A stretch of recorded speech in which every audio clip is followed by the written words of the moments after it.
احب اطمن الناس اللي بتعمل عمليات معانا في المركز بتاعنا ان الحمد لله احنا ما عندناش تسريب بقالنا اكتر من 20 سنه.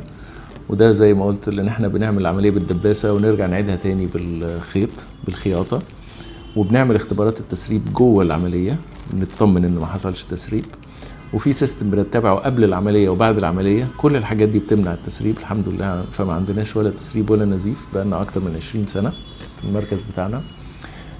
عندنا برضو في المركز بتاعنا المتابعة مفتوحة على طول، مفيش وقت للمتابعة. يعني انتوا لو تلاحظوا عمري ما بكتب متابعة لمدة كذا، المتابعة مفتوحة.